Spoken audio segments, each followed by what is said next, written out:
I'm pleased to introduce David Krakauer. Thank you, Neil. Thank you. Wonderful. Yeah, great. So welcome again. It was wonderful to meet many of you yesterday at dinner at the other campus.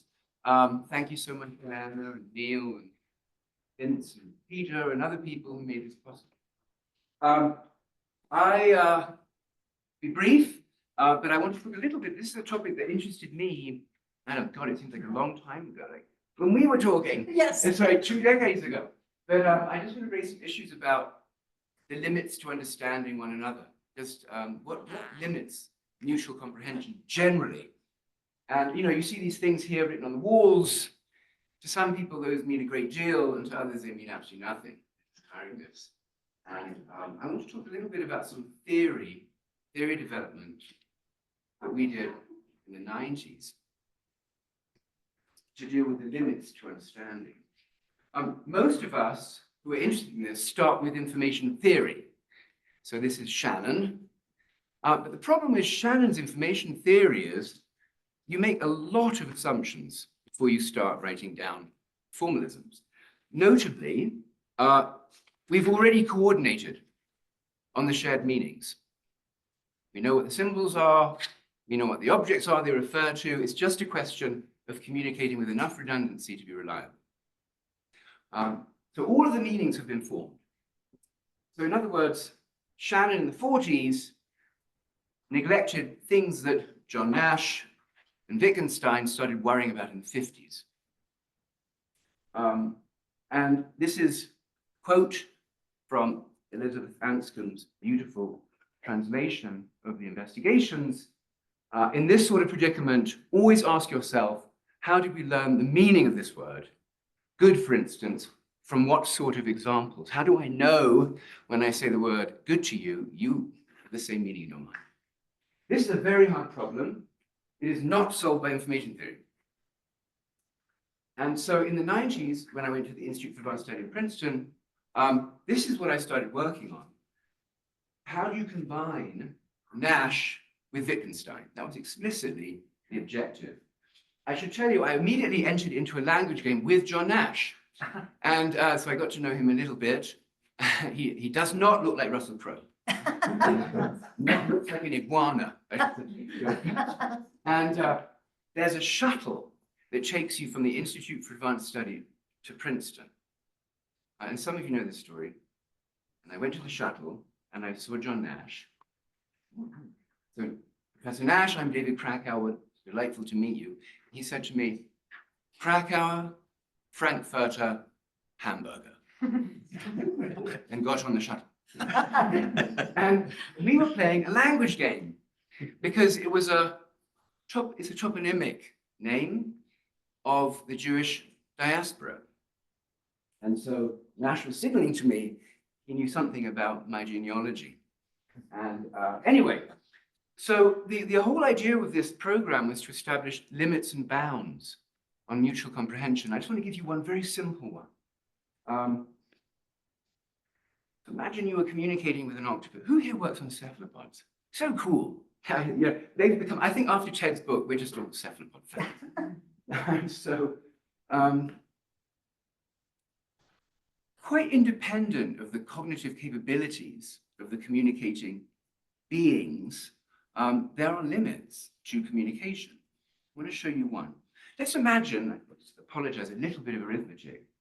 Let's imagine that there's some value to us coming to some mutual understanding of objects in the world. The kind of stuff that Irene did. What's this object? What's this object? Do we agree on the naming convention? But let's say that there's some error.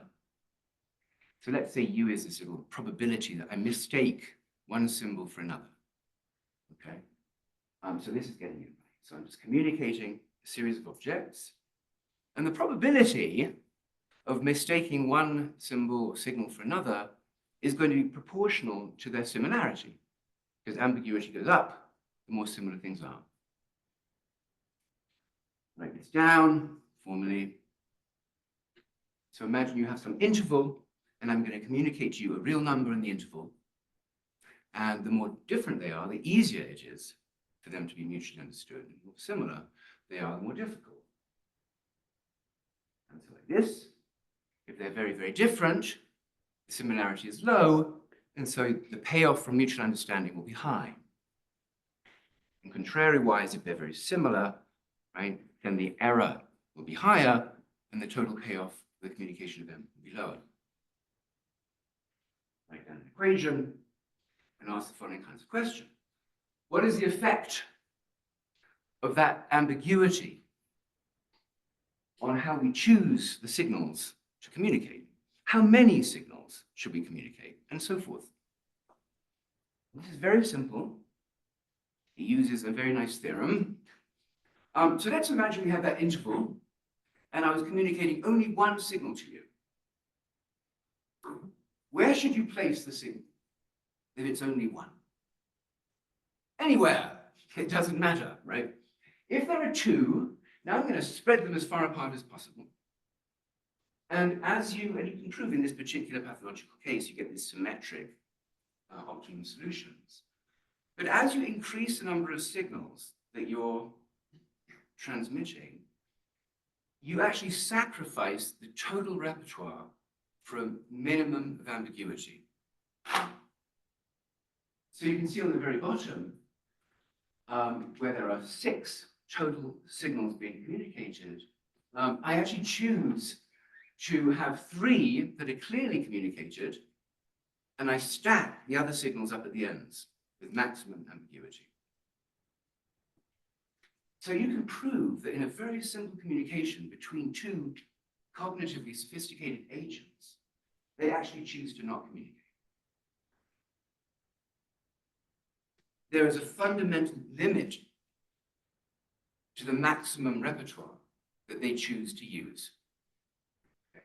So this is just one limit. I wanted to introduce it because it seems to me that if there's any error in the communication between 2 agents, you can demonstrate that they will choose to only communicate about a small number of things reliably. And so even if your cephalopod was supremely sophisticated, well, talk like children so as to understand each other, rather than like coders or mathematicians sophisticated. That's all I want to say. And so if there's any discussion, yeah. Thank you.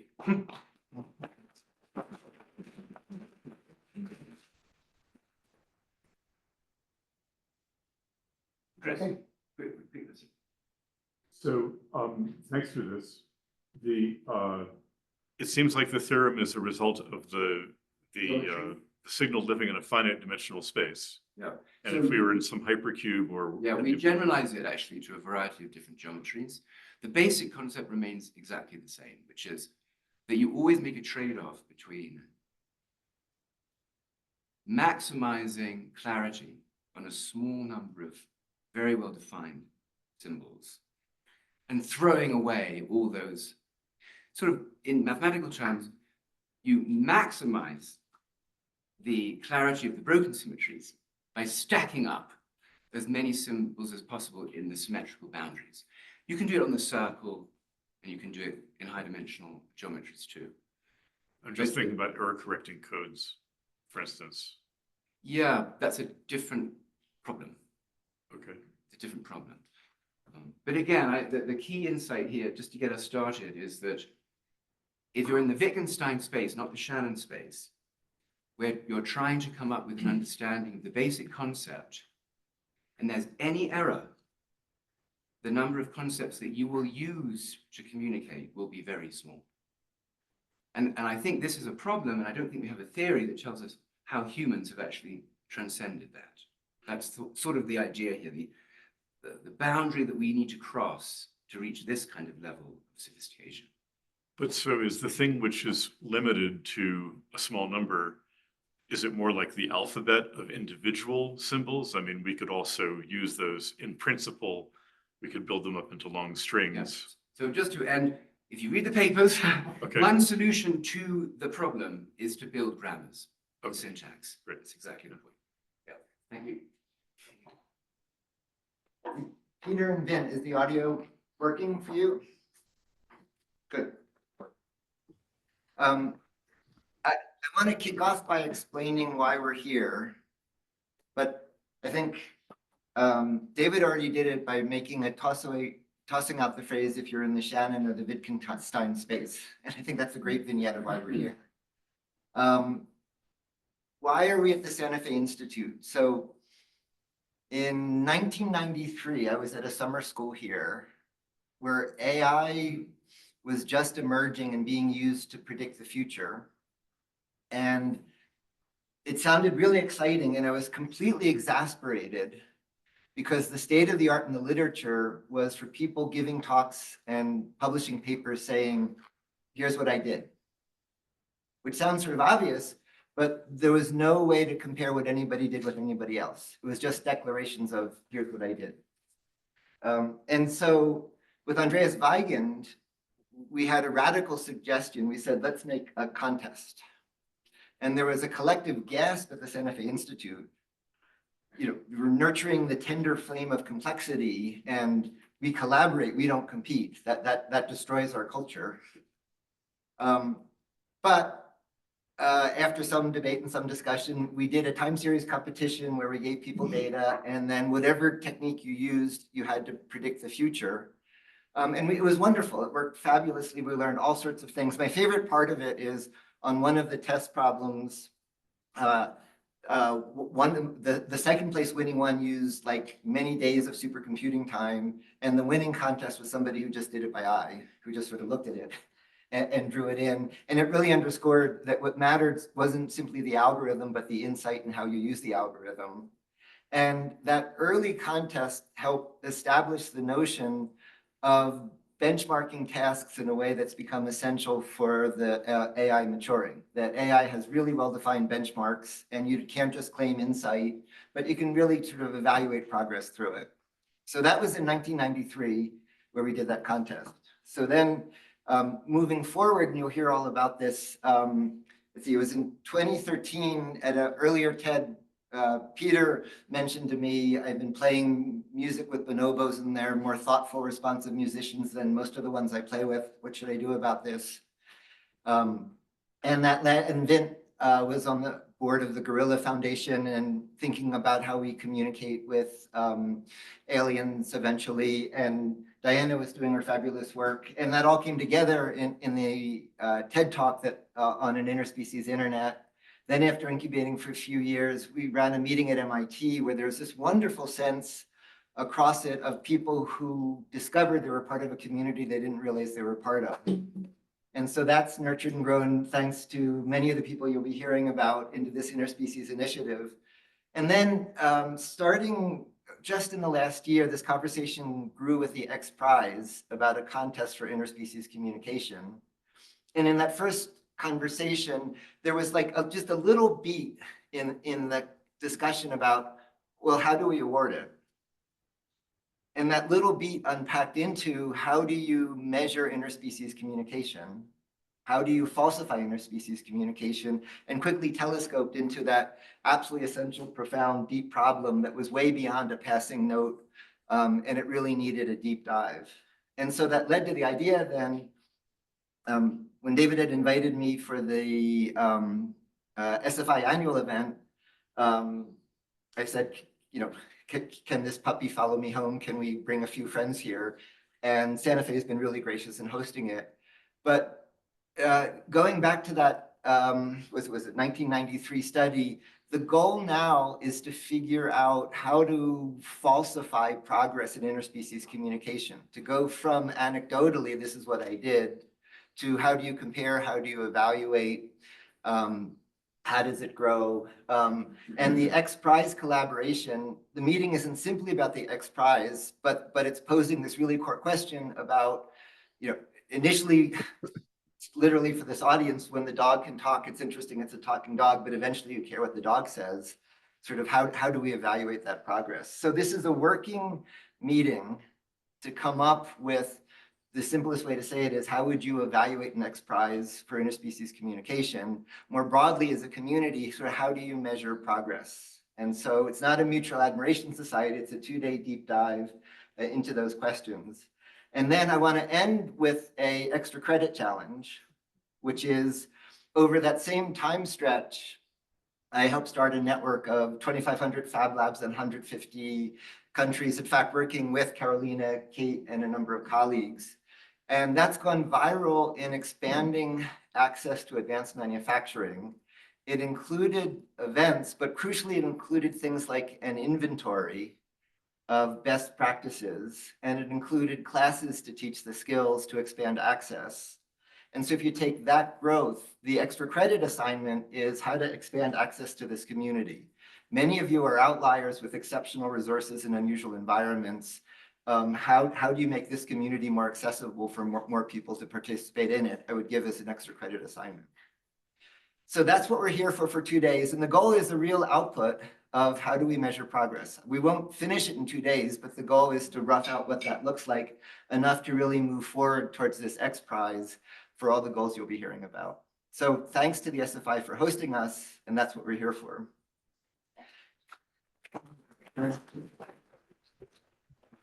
So with that, I'm going to hand off to Vint to talk about the interspecies effort. Diana will explain the meeting, and Peter will wrap up with what matters and what we really care about. So Vint, please take over. Well, thank you so much, Neil. And actually, you covered 1, 2, 3, 4, 5 of the points that I was going to cover. So, which is absolutely wonderful. I mean, talk about efficiency.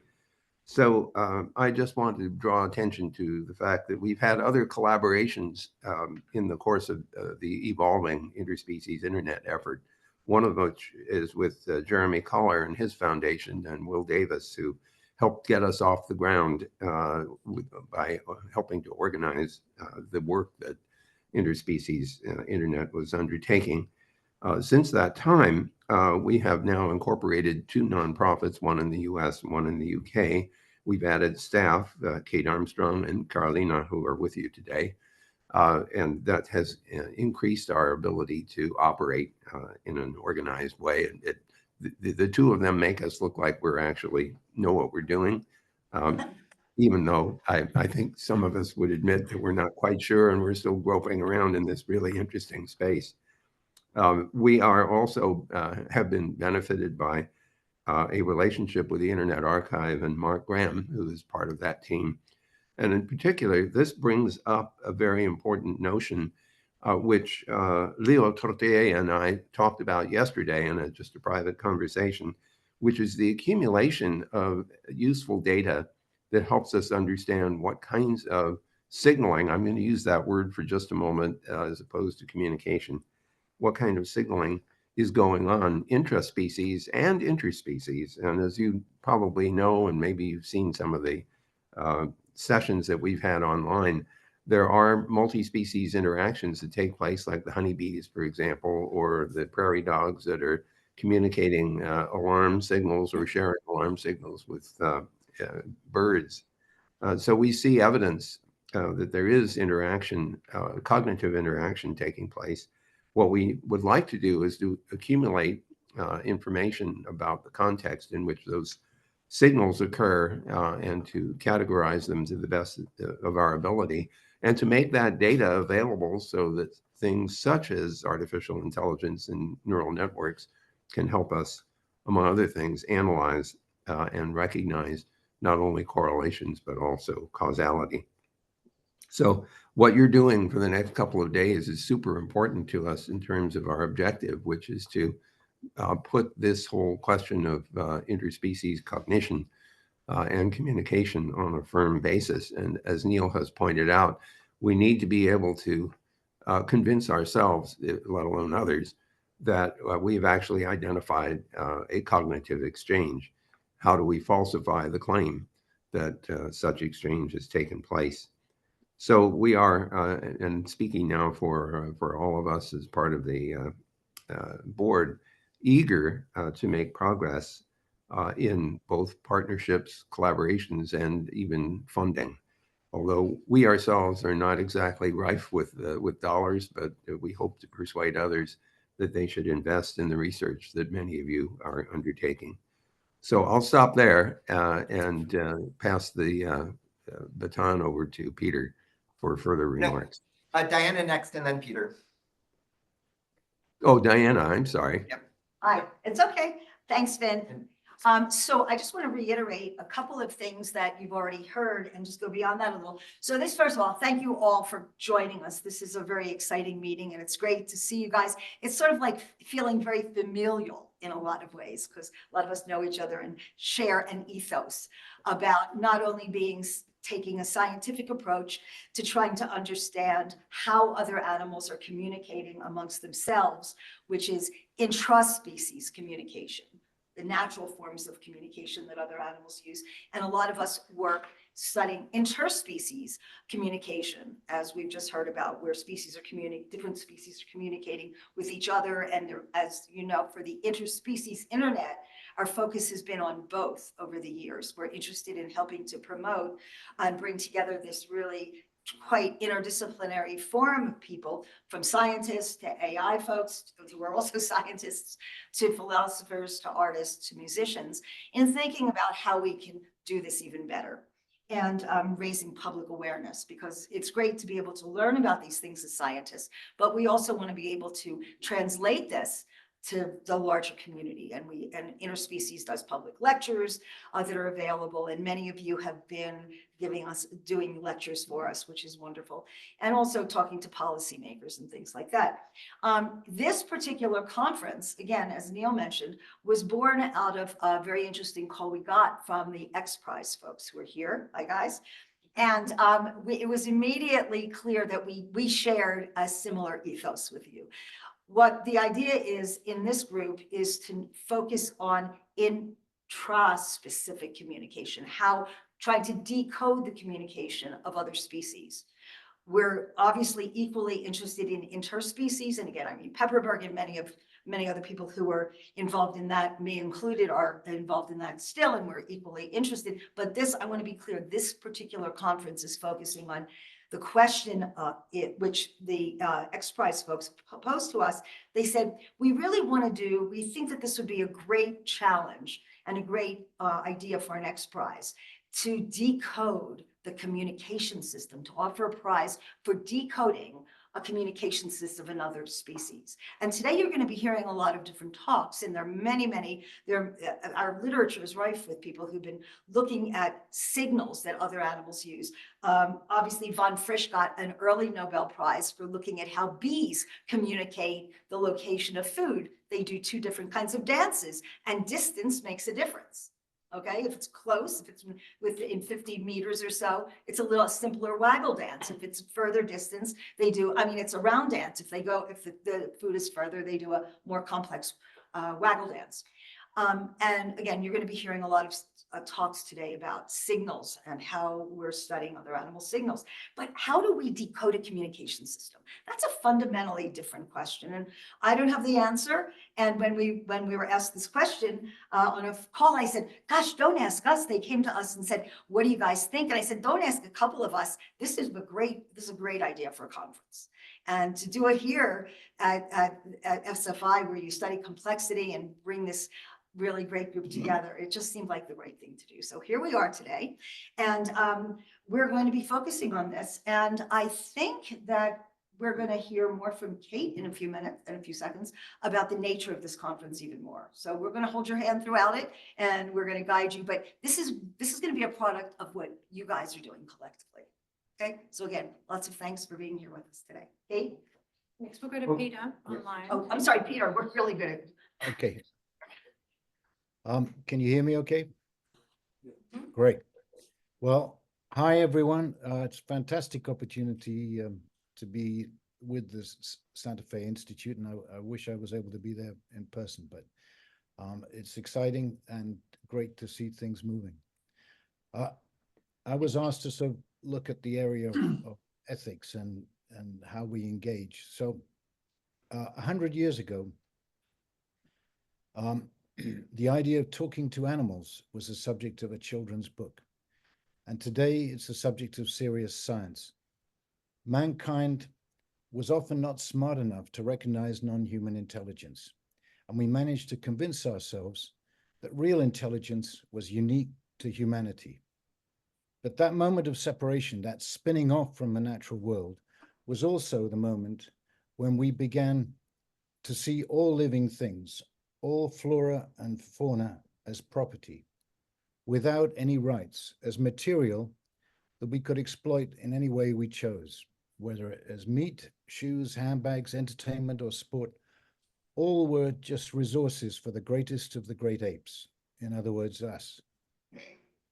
But in the last 50 years, a number of remarkable independent thinkers, pioneering researchers, working with all sorts of species, decided that there was plenty worth investigating and plenty worth trying to decode, and time after time provided clear evidence of non-human intelligence. It took us a long time to realize that the way we lived had been racist, had been sexist, and now we're beginning to see that we are speciesist, although we have to get a better word for that. Each time morality comes into question, so does a code of ethics. And as this community makes these wonderful discoveries, we need to make sure that we have some good ground rules established for our engagement. If we're to open up to collaborations with intelligent life whenever it occurs, we have to abandon our current worldview, which puts mankind right in front, center, and well above the natural world. This attitude hasn't served us or our chance of survival very well. We have to start seeing that all the life with whom we share the planet has rights, and that we ignore that at our peril. So when we pursue all non-human intelligence and approach communications between species, it should be a voluntary collaboration between partners, in which, as much as possible, we offer control and choice to our non-human collaborators. Similarly, on the human side, we need to make our world more transparent. For example, we should make sure that the sources of all the data that the researchers and their non-human partners who've worked so hard to obtain are properly acknowledged, tagged, and credited. Opening up to a world where all living creatures have rights will demand changes to the way we live now. We need to think long-term and anticipate how our most powerful tool, AI, will impact all this. Could, for example, or should non-humans be given access to AI and perhaps the chance to accelerate their own evolution, as we now seem to be doing with ourselves, with such things as genetic manipulation and the reading and writing of the contents of our brain? Although we can now employ the tech of the future, especially AI, to analyze data, to recognize patterns, interpret gestures, we should at the same time look back to the past and learn how indigenous peoples have deftly looked after the natural world for thousands of years with a much lighter touch. Many indigenous peoples have actually done a much better job at integrating their lives with nature. They know their survival is dependent on the animals and the plants around them.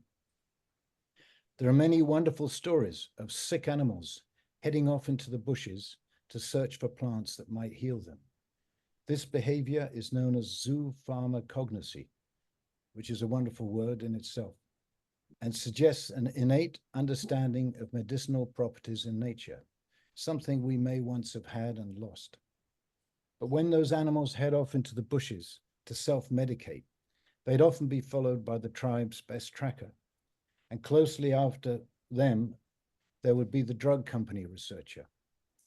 And on that one, we should think carefully whether we might be better off making all the nature's genetic material the common intellectual property of the planet, managed by an independent international body, which could then, if required, license it to pharma to develop drugs for a number of years, but it would ultimately belong and return to the planet. Where else does ethics come into play? When our existence is no longer dependent on eating animal meat and hunting, is it ethical for us to continue doing that? Is it ethical for hunters to trick non-humans, for example, by playing their calls to attract them? Putting ethics higher up on our agenda will require cultural shifts that normally permeate slowly like water.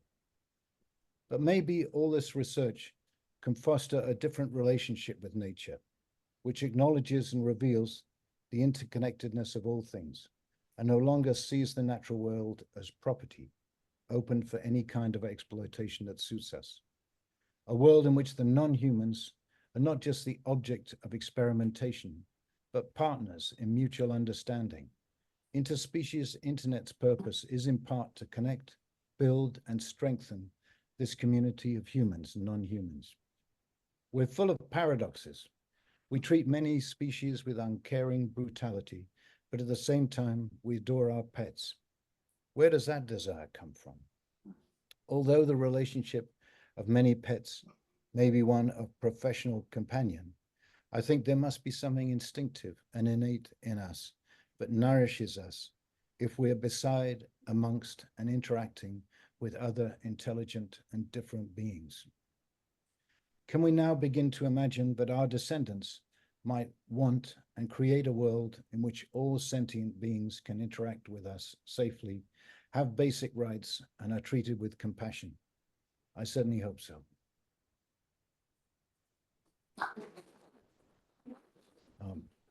Sorry, over to Kate. Thank you, Peter.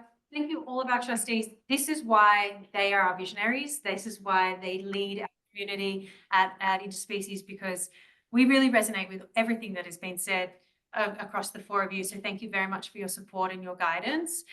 I'm Kate Armstrong. I'm the Executive Director of the Interspecies Internet, and I work with Carolina, who you've met probably online through email.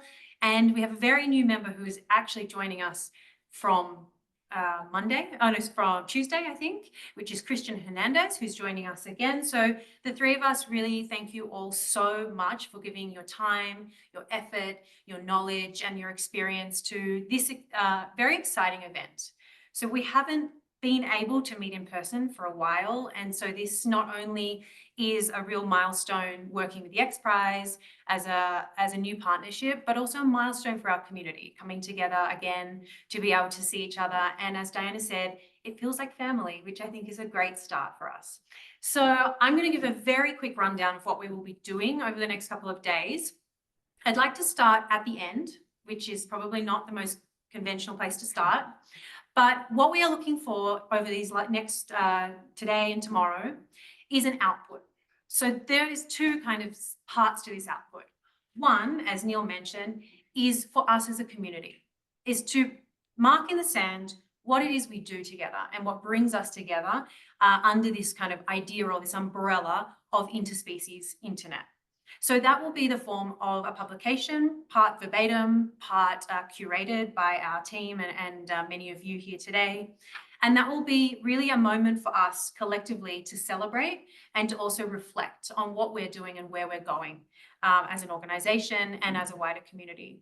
The second, which you will hear about over the next couple of days from the XPRIZE, is a set of criteria to guide the design of a prize for animal translation with in AI. So that will be more formalized by the team of XPRIZE, the three representatives we have here today, but we will be a core partner as an organization in developing that. And I think that, correct me if I'm wrong, but this is something that's quite unique to this prize design, having such a huge brains trust kind of developing this. So as Diana said, this is something we wanted to do because we are a very strappy kind of bunch of different organizations, different fields, different ways of thinking coming together under this umbrella of Interspecies Internet. So we're really interested to have all of you participate in developing this. So that's where we're going.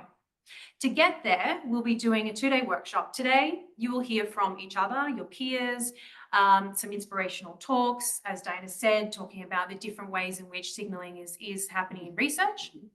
Tomorrow, we will be led by the amazing Courtney Vale, who is in the back, trying not to be noticed, but tomorrow will have to be noticed because she'll be leading us in a workshop, which will work through 3 breakout sessions. And the final session will culminate in us synthesizing a top kind of maybe 20 topics that really matter to us as a community in terms of finding that criteria.